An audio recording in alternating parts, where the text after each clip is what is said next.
Hey guys, आपका स्वागत है हमारी हिंदी कानूनी जानकारी वीडियो में। हम पढ़ रहे हैं भारतीय न्याय संहिता 2023 का धारा 66। ठीक है, अब ये धारा 66 क्या कह रहा है, ज़रा हेडिंग को देखते हैं। वैसे हम शुरू से बताना चाहेंगे कि हम महिलाओं से और बालकों के से संबंधित अपराधों को पढ़ रहे थे धारा 63 से, जो कि चैप्टर 5 है भारतीय न्याय संहिता 2023 का। तो इसी तरीके से यहाँ पे आगे की वीडियो है। अब हम 66 धारा से शुरू कर रहे हैं, जिसमें हेडिंग है पीड़िता की मृत्यु या सतत विकृतशील दशा कारित करने के लिए दंड।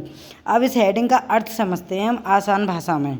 ठीक है, पहले इसे अच्छे से समझते हैं। तो पीड़िता की मृत्यु का मतलब यहाँ पे ये है कि मान लो कि कोई महिला है और उसकी मृत्यु हो गई है, या वो ऐसी कंडीशन में पहुँच गई है जिसके लिए पनिशमेंट इसमें दिया गया है। लेकिन किस आधार पे पनिशमेंट है, किस अपराध में है, इसे हम पढ़ते हैं।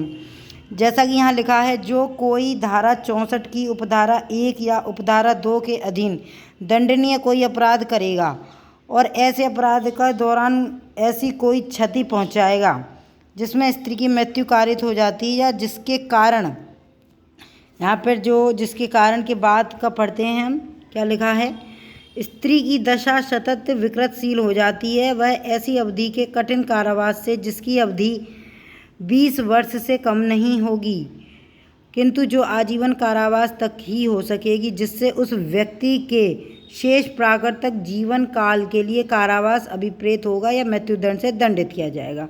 यहाँ पर ये सेक्शन ख़त्म होता है। अब हम इसको आपको एक्सप्लेन करेंगे आसान भाषा में।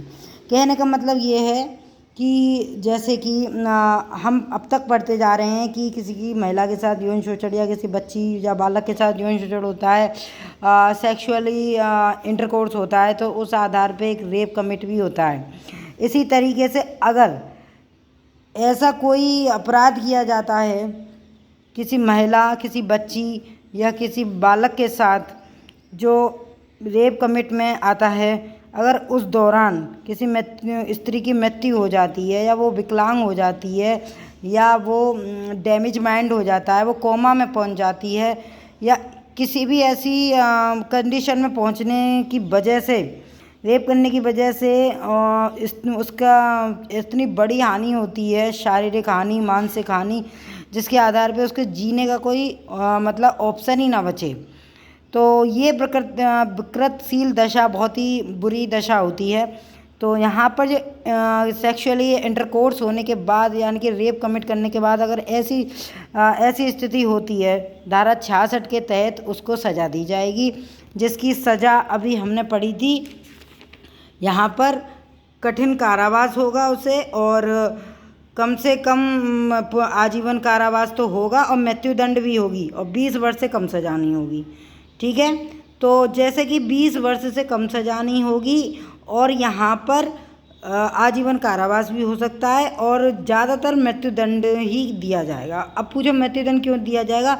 क्योंकि मान लीजिए किसी व्यक्ति ने किसी महिला या बच्ची के साथ रेप किया और उसकी वजह से वो स्त्री जो मतलब अपने शरीर को ही, अपना शारीरिक मानसिक संतुलन खो बैठी और कोमे में चली गई, और बहुत ही लोअर कंडीशन में चली गई, जिसका जीने का कोई उद्देश्य ही ना बचा हो, तो इस कंडीशन में मृत्युदंड ही दिया गया है।